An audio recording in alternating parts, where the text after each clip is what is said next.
நம்ம அந்தணர்கள் பற்றி சங்க இலக்கியம் 8 தொகை நூல்களில் சொல்லப்பட்ட செய்திகள் என்ன என்ன என்றெல்லாம் பார்த்து வருகிறோம். அதில் புறநானூறு பார்த்தோம், 10 பார்த்தோம். அடுத்தது பரிபாடல்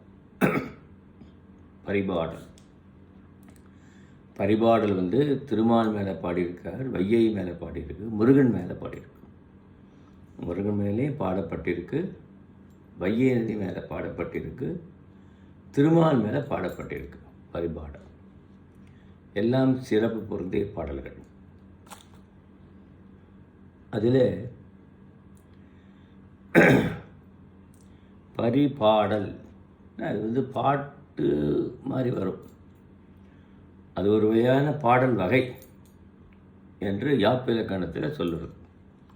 அந்த முறையில் அவர்கள் பாடியிருக்கிறார்கள். அதில் 6வது பாடல் என்பதை நாம் பார்க்கணும். 6வது பாடல் வையை பற்றியது. பாடினவர் யார்? நல்லுந்தவனார் என்ற புலவர். இசை அமைத்திருக்கார் இருக்கு. அவர் மருத்துவர் நல்லச்சுதனார். பரிபாடல் இசையமைப்பு உடையது என்று சொல்கிறோம் இல்லையா? இசையமைத்தவர் ஒருத்தர் இருக்கார். பண் பாளையார். ஒவ்வொன்றுத்துக்கும் பண்ணு இருக்குது. அந்த பண்ணு பாளையார். அந்த ராகத்தில் இந்த பாடலை பாடணும் என்பது விதி. ஆமாம். வையை நீரானது விழவ நீர் காதல் பரத்தையுடன் நீராடினால் தலைமகள் எனக் கேட்டு புலந்தாளை புலவி நீக்கி புலந்தான் எனக் கேட்ட தலைமகன் வாயிலாக புக்க விரலுக்கு அவ்வையிடம் விழவனே அங்குப்பட்ட செய்தியும் கூறி வாயில் மறுத்தது. தலைவன் பரத்தைய வீட்டிற்கு சென்று வருகிறான். அது தலைவி மறுக்கிறாள், உள்ளே சேர்த்துக்கொள்ள மறுக்கிறாள். அப்பொழுது விரலி பாணர் முதலியார்களாக தூது போய் இந்த ஊடல் நடக்கிறது. ஊடல் நிமித்தம்தான் மருத நிலைமை. அந்த ஊடலை தீர்ப்பதற்கு விரலி சென்று ஊடலை நீக்குவாள். அப்படி உள்ள பாடல் இந்த பாடல். இந்த பாடலில் மிகப்பெரிய பாடல் இது. நிறைகடல் முகந்து ஒராய் நிறைந்து நீர்த்துளமும் தம் பொறைதவிர்வு அசைவிட பொழைதென்று வானம் நிலம் மறைவது போல் மலிர்புணல் தலையி மலை இனம் கலங்க மலைய மயில் அகவ மலை மாசு கழிய கதழும் அருவி இழியும் என்று தொடங்குகிற பாடலில் 43வது வரி 45வது வரியில் தான் அந்தனப்பட்ட செய்தி வருது. மிகப்பெரிய பாடல். அதை பாருங்கள், அதை கொஞ்சம் முன்னாடிலேன்னு சொல்லுவோம். சாரும் சேரும் நெய்யும் மலரும் நாறுபு நிகழும் யாரு வரலாறு இல்லையா? அழிந்து வேறுபடு புனல் என விரை மண்ணு கலிழை புலம்பரி அந்தனர் கலங்கினர் மருண்டு மாறுமென் மலரும் தாரும் கோதையும் வேரும் தூரும் காயும் கிழங்கும் பூரியமாக்கள் உண்பது மண்டி நாரறி நரவம் உகுப்பு நலன் அழிந்து வேறாகின்றி விரிபுணல் வரவு என. இதில் என்னன்னு கேட்டால், இந்த பாடலுடைய இதை நம்ம பார்க்கிறோம், தெளிவுரையை பார்ப்போம். என்ன சொல்லப்பட்டது? மேற்கண்ட வண்ண மதுரை மக்கள் ஆற்றங்கரையில் திரிகிறார்கள். இதனால் புறஞ்சேரி இருந்த இளைஞர்கள் தாம் வெளியே செல்வதற்கு அரிய நிலையை உடையவர் ஆகியது. வெளியே செல்லவில்லையா? புறஞ்சேரின்னா புறத்தை இருப்பது. எல்லாரும் ஒருவரோடு முற்பட்டு செல்கின்றனர். முன்னாடி போகிறாங்க. எல்லாரும் சென்று தொடங்கி இடம் பிடிக்க முடிந்தனர். நீராடுவதற்கு போகிறவர்கள் இடம் பிடிக்கிறாங்க அங்கங்கே சென்று. சிலர் வலிமையற்றவர் ஆற்று நீரில் குளித்தாட அஞ்சுகின்றனர். வலிமை உள்ளவங்க டக்குனு குதித்து குளிக்கிறாங்க. வலிமை இல்லாதவர்கள் அப்படி இல்லை, நீர் விளையாட்டு ஆடுகின்றனர். அதனால் அவர்கள் அணைந்திருந்த 10 துவர் முதலிய ஊரெண்ணெய் நீரும் சந்தனம் முதலியவற்றில் குழம்பும் நறுமண எண்ணெயும் சூடியிருந்த மலர்களும் மணக்கமாக இருந்த வையாறு விளங்கும். பெண்கள் ஆடவெல்லாம் குளிக்கிறப்பா பூஜை சந்தனம், இது நறுமண கமழும் போது வாசனை திரவியங்கள் மலர்கிழர் எல்லாம் இந்த ஆற்று நீரில் கலந்து அப்படியே அடிச்சிட்டு வருது. இதனால் வேதத்தை விரும்பும் அந்தனர் இப்படி பல்வேறு மணமணக்க ஓடும் ஆற்றின் தன்மையை உணர்ந்து மங்கையரும் ஆடவரும் பூசி மனம் பொருந்திய கழுவிய களங்கள் நீரை இது தூய்மை இழந்து விட்டது என எண்ணி மகிழ்ச்சி அடைந்தனர். அவெல்லாம் கலக்கி, ஆடவர்கள் மகளிர்லாம் சேர்ந்து கலக்கி அவர் போட்ட மாலை முதலியன எல்லாம் அதில் நீர் தூய்மையற்றதாக போயிடுது. அப்போது அந்தனர்கள் நினைக்கிறார்களா, தூய்மையற்ற நீர் எப்படி ஆச்சமனம் பண்ணுறது? அச்சுதாய நமகா, ஆனந்தாய நமகா, கோவிந்தாய நமகா சொல்லுவார்கள். ஆனால் ஆச்சமனத்துக்கு மிக பழங்காலத்தில் ருக்வேதாய நமகா, எதிர்வேதாய நமகா, சாமவேதாய நமகா என்று தான் சொல்வார்கள் என என் ஆசிரியர் தமிழ் பண்டிதர் திரு கோபாலையர் அவர்கள் சொல்லியிருக்கார். அதுபோல் அப்படி சொல்லி ஆச்சமனம் பண்ணி தான் எந்த காரியமும் செய்யணும் இல்லையா? நீராடி ஆச்சமனம் பண்ணி அதுக்கப்புறம் தான் அர்க்கியம் விடணும். ஆச்சமனத்துக்கு கூடிய தன்மை இழந்து விட்டதே நீர் என்று அவர்கள் கலக்கம் அடைகிறார்கள். இதுதான் இந்த பாடலில் சொல்லப்படுகிறது இல்லையா? நீர் தூய்மையற்றதாக போய்விட்டதே என்று கலக்கம் அடைக்கிறார்கள். விழா காலங்களில் அப்படி தான் இருக்கும் என்பதை ஆசிரியர் இங்கு பதிவடிக்கிறார் என்பதை நாம் பார்க்கிறோம். அடுத்தது 11ஆம் பாடல். ஆமாம், 11ஆம் பாடல்லையும் இப்படி அந்தனை பற்றிய குறிப்பு வருகிறது. இந்த பாடல் தொடக்கத்தை பார்ப்போம். விரிகதிர் மதியமோடு வியல் விசும்பு புணர்ப்ப எரிசடை எழில் வேழம் தலைய என கீழிருந்து தெரு இடை படுத்த 3 9 இருக்கையுள் ஒருகழு வெள்ளி வந்து ஏற்றியல் சேர வருடைய படிமகள் வாய்ப்ப பொருள் தறி புந்தி மிதுனம் பொருந்த புலர் விடியல் அங்கி உயர் நிற்ப அந்தணன் பங்குவின் இல்லத்துணைக்கு உப்பால் எய்த இறையமன் வில்லில் கடை மகரம் மேவ பாம்பு ஒல்லை மதியம் மறைய வருநாளில் வாய்ந்த பொதியில் முனைவன் புரைவரை கீழ். இந்த பாடலில் இதுவரைக்கும் சொன்னதில் சோதிட கருத்துக்களை குறிப்பிடுகிறார் இல்லையா? அப்புறம் அந்தனை பற்றிய செய்தி எங்கே வருது என்று நாம் பார்க்கிற போது, அம்பிகரவா வழக்கிற்றே ஆங்குதை கார்வோபா வேணி கலங்கி தெளிவரல் நீர்வோபா வையை எனக்கு கணக்கும் அதிர்குரல் கார்வானம் நீங்க பனிப்படு பைதல் விதலை பருவத்து ஞாயிறு காயா நலிமாறி பின்குளத்து மாயிறு திங்கள் மறுஇறை ஆதிரை விரிநூல் அந்தனர் விழவு தொடங்க புரிநூல் அந்தனர் பொலங்கணம் ஏற்ப வெம்பாதாக வியல்நிலை வரைப்பு என அம்பா ஆடலின் ஆய்தொடி கண்ணியர் முனித்துறை முதல்வியர் முறைமை காட்ட பனிப்புலர்பு ஆடி பருமணல் அருவியின் ஊதை ஊர்தர உரை சிறை வேதியர் நெறிநிவர் நுயங்கு அழில் பேணிய சிறப்பின் தையல் மகளிர் ஈரணி புலர்தர வையை நிலக்கு மடைவாய் தன்று. இந்த பாடலில் அந்தனர் பற்றிய செய்தி இதுவரைக்கும் பார்த்த ஒரு 10 அடிகளை சொல்லுகிறார் ஆசிரியர். என்னன்னு கேட்டால்,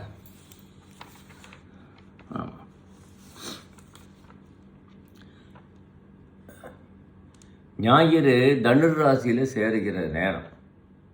அப்போ மார்கழி மாதம். மார்கழி மாதத்தில் திருவாதிரை வருகிறது. மார்கழி மாத ஒவ்வொரு நாளில் திருவாதிரை வரும். திருவாதிரைங்கிற பண்டிகை நடராஜ பெருமானுக்கு மிக விசேடமான பண்டிகை. அந்த திருவாதிரை நாள் வருகிறது. அந்த திருவாதிரை நாள் வருகிற அன்று பாரு, ஞாயிறு காயா நலிமாறி பின் குளத்து மாயிறு திங்கள் மறுநிறை ஆதிரை.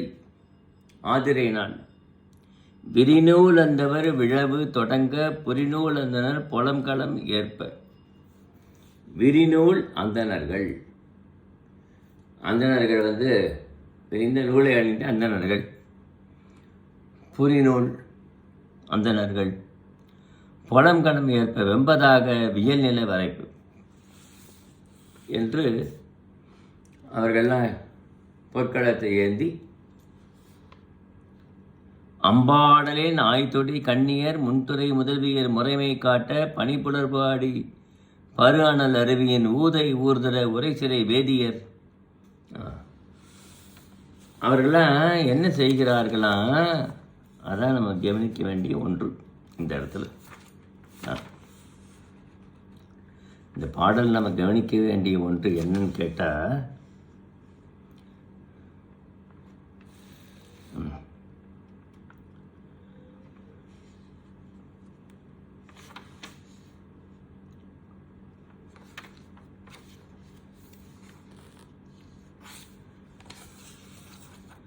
இப்படி கார்காலத்து வானம் அதிர்குறில் நீங்கி பனி மிகுதலால், பனிக்காலம் அதிகமாயிட்டது மார்கழி மாதத்தில். முன்பனி பருவத்தில் மார்கழி மாத திருவாதிரை நாளில் சிவபெருமானுக்கு விழா செய்ய தொடங்கினர். சிவபெருமானுக்கு எல்லா சிவன் கோயிலையும் விழா எடுப்பார் திருவாதிரை நாளில். அந்தனர் பொற்களத்தை ஏந்தினர். பொன்னால் செய்த கடன பாத்திரங்கள். உலகம் மழையால் குளிர்வதாக என்று அம்பா ஆடலை செய்யும் கன்னியர்கள், முதிய அந்தணர் மகளிர் நோன்பு செய்யும் முறைமை காட்ட. அன்னைக்கு திருவாதிரை அன்னைக்கு அந்தணர் குலத்து மகளிர் எல்லாரும் நோன்பு நோற்பார்கள் இல்லையா? திருவாதிரைக்கு களி, எல்லா காய்கறிகளையும் போட்டு ஒரு குழம்பு வைப்பது, களியை கிண்டுவது. களியை கிண்டி வைத்து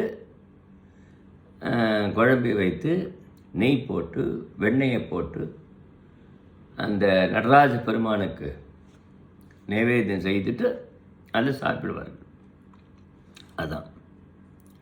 அதான் நோன்பு என்பது, திருவாதிரை நோன்பு. இப்போ இந்த அந்தணர் குலத்து மகளிர் மட்டும்தான் நோன்பு செய்வார்கள் என்று இல்லை, சைவ சமயத்தில் ஈடுபட்டவங்க அத்தனை பேரும் அந்த நோன்பு செய்வார்கள். அவர்களுக்கு முக்கியமான நோன்பு திருவாதிரை நோன்பு. அந்த நோன்பு நோக்கிறார்கள். காலையிலேயே நோன்பு நோக்கணும். நோன்பு நோக்கிறார்கள். விடியற் காலத்தில் நீராடணும். நோன்பு செய்வதற்காக விடியற் காலமே எழுந்து நீராடினார்கள். அவ்வாறு ஆடி குளிர்வாடை வீச மகளிர் கரையில் அந்தனர் வேத மந்திரங்களால் வளர்த்த அக்னியில். வெடிகாலமாக நீராடுனா குளிரும், ஈரம் காயாது. அந்தணர்கள் அங்கே அக்னியில் வேத மந்திரங்கள் சொல்லி அவிஸ்வரிக்கிறார்கள். இந்த அக்னியிட்ட போய் நின்று இந்த மகளிர்கள்லாம் தன்னுடைய ஆடைகளை குளிர் காய்கிறார்கள் என்று இவ்வாறு அந்த நீராடுவதற்கு கூறுகிறது. வையே இளம்பெண்கள் நிறுவனத்தின் தன் அன்னையர் அருகில் சென்று தைநீரான் தவத்தை செய்வதற்கு எத்தனை தவத்தை செய்திருந்தாரோ, உங்கள்கிட்ட நீராடுவதற்கு அவர்கள்லாம் என்ன தவம் செய்கிறார்களோ என்று ஆசிரியர் இந்த பாடலில் குறிக்கிறார். நான் முதல்ல கோள்கள் பற்றிய நிலைமை சொன்னேன் இல்லையா, அதை பார்ப்போம். ஜோதிட குறிப்பு இதெல்லாம். மழை பெய்வதற்கு நிலையில் கோள்கள் நின்றன. ஆதலால் கார்காலத்தில் சையமலையில் மழை பெய்தது. அந்த வெள்ளம் வைகை ஆற்றில் பெருகியது. அந்த வெள்ளம் மலையில் உள்ள சுரபண்ணை முதலிய மரங்களை தகர்த்து கொண்டு திரு மருதத்துறையில் தந்தது. ஆதலால் துறை மலர் மண்டபத்தை போன்றும் வையை மகளிர் ஆடையை போன்றும் தேன் உண்ணும் நிலமகள் கழுத்தை போன்றும் விளங்குகிறது என்று இந்த பாடலில் ரொம்ப அழகாக சொல்கிறார். ஆமாம், வளர் பருவத்திலே பிறை திங்கள் ஒளி எங்கும் பரவியதே போல் வையையாறு எங்கும் தன் நீரை பரப்பி உலகத்திற்கு பயனளிக்கிறது. அதான் தேய்பிறை பரு திங்களை போன்று சிலபோது வற்றினா கூட அமாவாசையில் முற்றும் குறையாமல் இருக்கான் வையையாறு. உலகம் புது வருவாய் பெறுவதை போன்று வற்றிய நாளிலும் வருவாய் தருவதற்கு வெள்ளம் சிறிது தனித்து செல்க என்று அந்த வையையோட சிறப்பினை ஆசிரியர் இந்த பாடல் வாயிலாக நமக்கு கூறுவதை பார்க்கிறோம். ஏற்கனவே நான் இந்த சோதிட கருத்தெல்லாம் பற்றி நம்ம சொல்லியிருக்கேன்.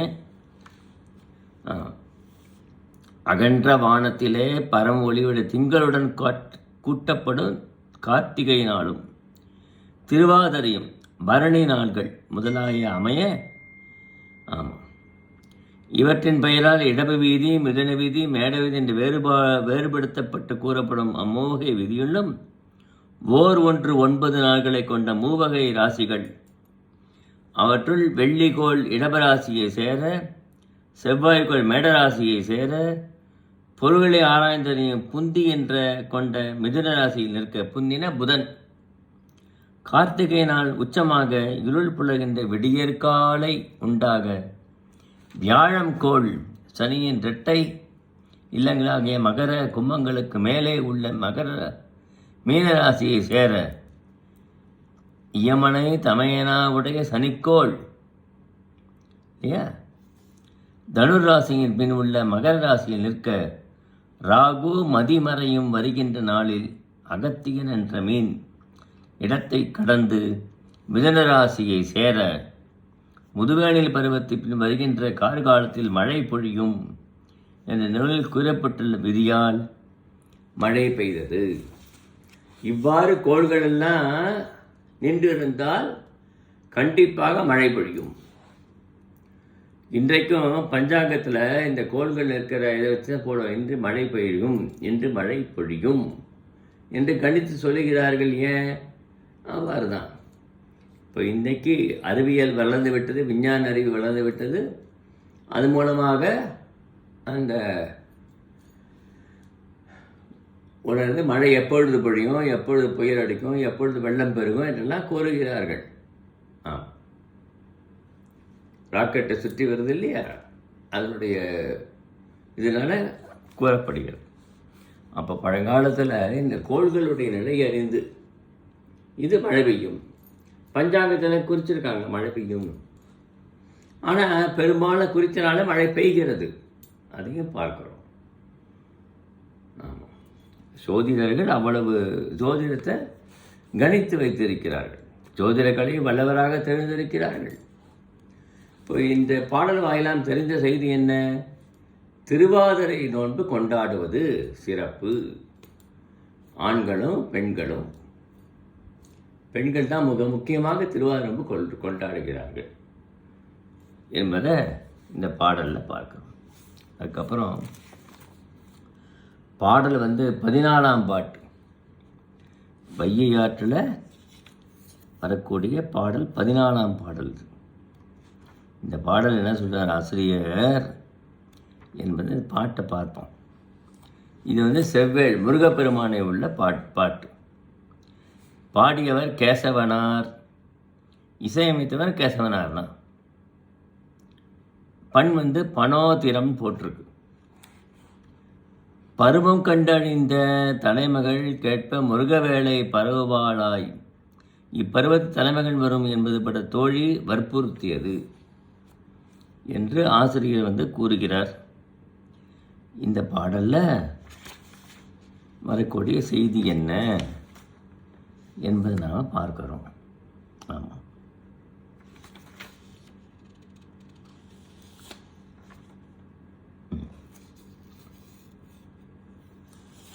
பெருமை, நீ கார்த்திகை மகளிடம் பிறந்தாய் இல்லையா? முருகப்பெருமான் கார்த்திகை மகளிடம் பிறந்த அப்போதே நின்னை கண்டு இந்திரன் முதலியவர் மிகவும் அஞ்சுதற்கு காரணமான ஆற்றல் உடைமையால் உண்டான புகழை உடையவன். இந்திரனே அஞ்சினானா முருகப்பெருமானுடைய ஆற்றல் சிறு வயதிலேயே இருந்ததை கண்டு. பூணூல் அணிவதற்கு முன்னம் ஒரு பிறவியும் பின்னர் ஒரு பிறவி, 2 பிறவிகளை உடைய அப்பிறப்பால் வந்த 2 பெயர்களின் அருளுடைய நட்சத்தியம் ஒப்பு இல்லாத புகழை உடைய அந்தணரின் அறத்தை பொருந்தியவனே. இதில் அந்தணர்கள் நான் ஏற்கனவே சொல்லியிருக்கேன், 7வது வயது, அதாவது கர்ப்பவாசத்தை 8வது வயது, அப்பொழுது புனல் போடுவார்கள், உபநயனம் செய்விப்பார்கள் மகனுக்கு. தந்தையார் உபநயனம் செய்து அவனுக்கு அதன் பிறகு சந்தியாவந்தனாதிகள் 3 வேளை செய்வது, அதன் பிறகு சமிதானம் செய்வது 2 வேளை, இதெல்லாம் சொல்லித் தருவார்கள். இது முடிஞ்சதுக்கப்புறம் அவனை வேதத்துக்கு பயிரில் ஆசிரியரிடம் முறைப்படி தலையாவணை ஆனதுக்கப்புறம் சேர்த்து விடுவார். இதுதான் வழக்கம். அதனால்தான் அவன் மாதாவுடைய பிறக்கிற போது ஒரு பிறப்பு,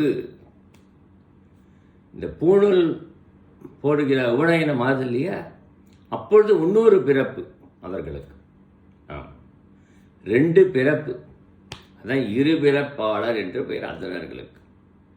ஏற்கனவே ஒரு பெயர் வைத்திருப்பார்கள் பிறக்கிற போது. ஆனால் இந்த பூணூல் அணியின் விழா நகர்ந்து காயத்ரி மந்திரத்தை உபதேசம் செய்கிற போது இன்னொரு பேர் வரும். அதுதான் அது சர்மா என்று பெயர். முன்னோருடைய பெயரை வைப்பது வழக்கம். ஏற்கனவே ஒரு பேர் இருக்கும், அது வரும்.